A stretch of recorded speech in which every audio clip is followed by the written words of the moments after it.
What is going on, guys? Wally here with another portion of the lore series, and today we're going to try to better define and better understand the Traveler.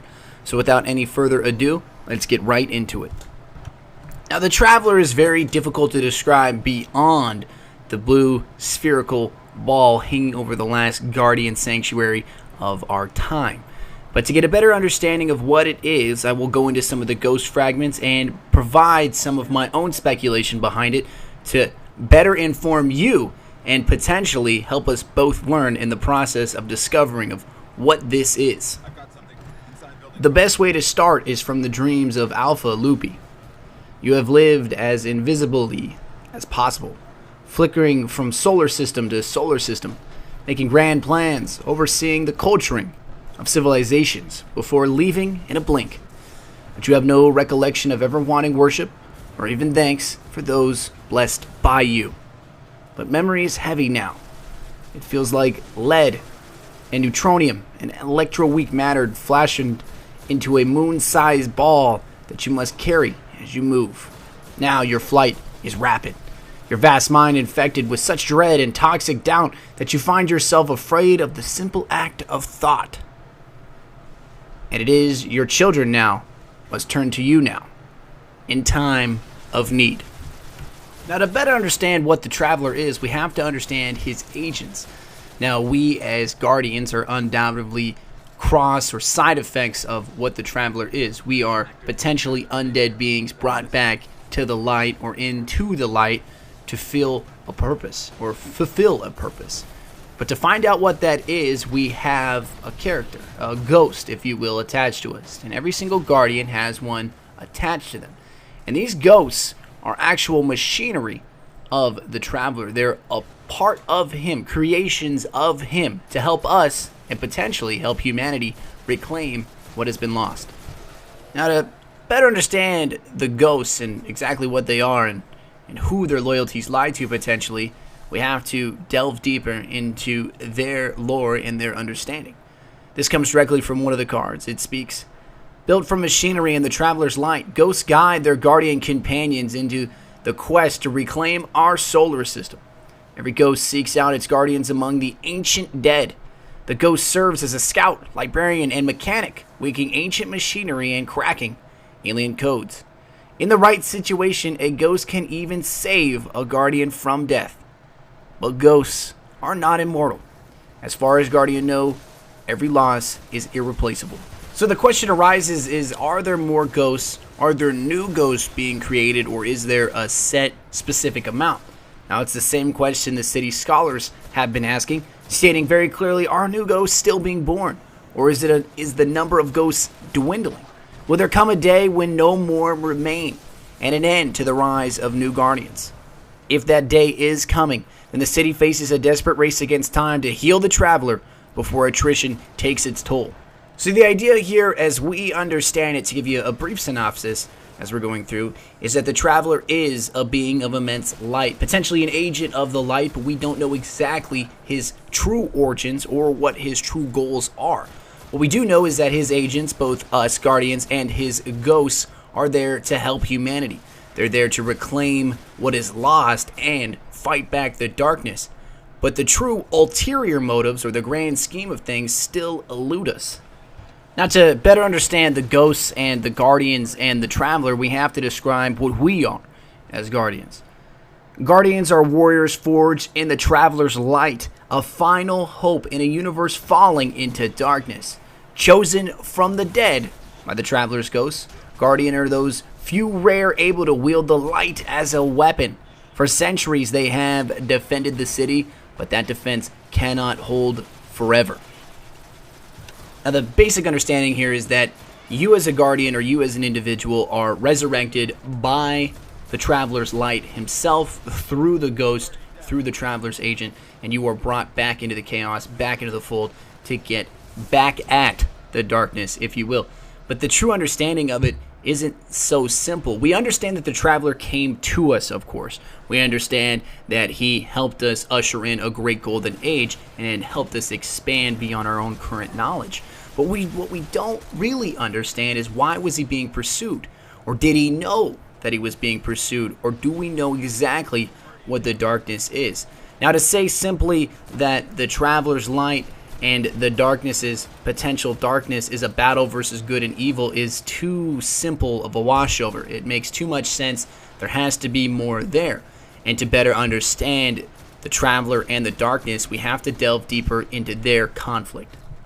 Now, if I was the speaker or knew more about the speaker, I could tell you exactly, or he could tell you exactly what we need to know here. But basically, to give you a brief synopsis once again of who this speaker is, he is an anonymous high priest with a mysterious and powerful connection to the traveler. So it begs the question that there are individuals in the society of the city, and of course amongst the Guardians, that have the ability to potentially communicate with the traveler beyond the simple ramblings of an individual or speculation, which speaks to both great hope and potential great despair. We know not what these individuals can say to the traveler or what the traveler says to them, or if anything is being said at all. But what we do know is that there is an enemy, and this enemy is potentially tangible, but from all sources that we have read so far, the enemy is untangible. And I'm not talking about our enemies in front of us, those that we can see, not the Fallen, not the Vex or the Hive or the Cabal. I'm talking about the darkness itself, the ancient enemy of the light. But again, it's so difficult to explain what this is. There's so many different positions, and I will explain each of these positions to you currently. But I want you to understand that at this point, it delves more into asking questions and receiving only questions than it does actually us receiving answers. So keep in mind, as this could become very confusing, as I myself find myself rereading and rereading to get the best information possible. So to begin, the speaker tells of a cosmic force that swept over us and caused the collapse. Legend calls it the darkness, the traveler's ancient enemy, which had hunted across space. All we have left are questions. Centuries of debate gave birth to competing arguments on the nature of the darkness and the collapse. The Pajari position describes the darkness as a force with both physical and moral presence, an actualization of evil, if you will.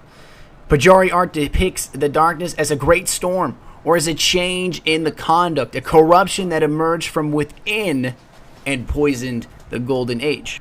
Now, this is an interesting position. Now, there's other positions, of course, and I'll explain them soon, but this position describes that potentially humanity itself created the darkness through the Golden Age, or it came from within us.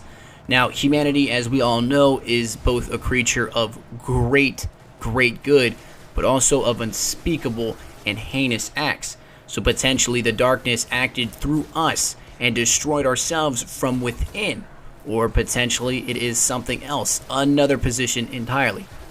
And that position would be Saint 14's position. He argues that the darkness was an invading armada, an alien force of incredible but tangible power.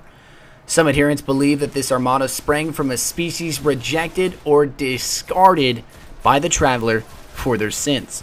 Now, to go back briefly on a point like this, a species rejected or discarded by the traveler for its sins, it would seem that that species could very well be the Fallen, and I'm willing to bet that that's exactly who or what the Fallen is.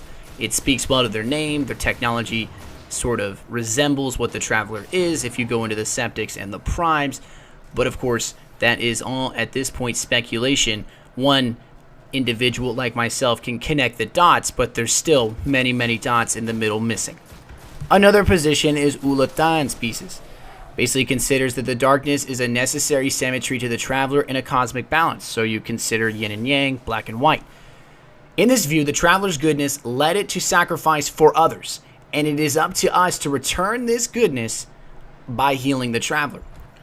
So once again, this speaks of the idea of if you are a religious individual, and I'm not trying to bring religion into this, but I am trying to cross-reference and bring points in, but most religions state that there is sort of a karmatic scale where you have to do good, or you have to be a good individual, or at least trying to live a good life, so that you will be bask in the light of eternal glory, or whatever you believe in, or if you believe in anything like that at all.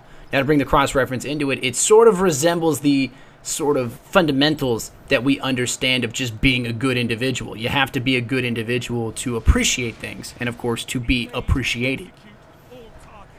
Another position is the monist position, or the deflationary position. It considers the darkness as a technologically sophisticated force, perhaps a post-singularity intelligence. Adherents invoke information theory or contend that the universe is a simulation, allowing for advanced intelligence to gain weakly occasional powers by bending the rules.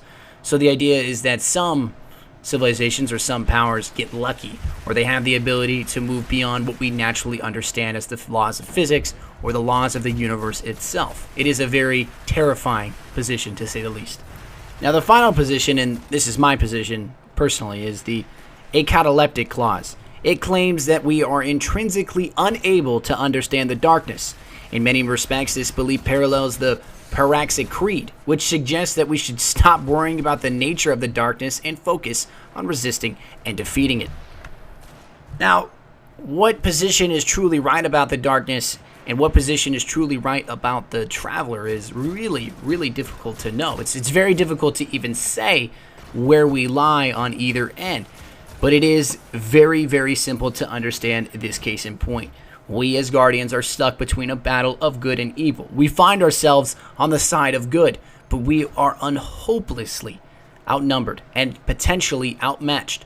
But we have the ability to reclaim and regain our last honors and our last glories, and potentially find ourselves striving back into the light. But more on that in the next video.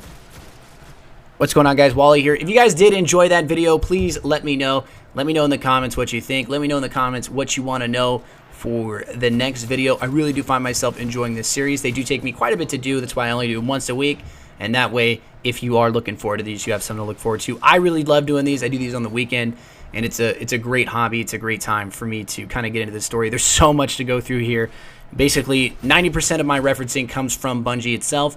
If you guys want to reread on this, it's all in your Grimoire. So if you want to check that out, feel free.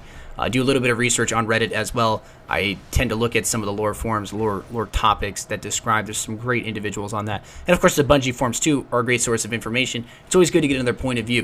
If you guys have any questions or concerns, or want to correct me on anything, or want a better definition on anything, I will try to help you. But make no mistake, I am no scholar on this. I am a layman. I am trying my damnedest to get as much information as possible to you guys.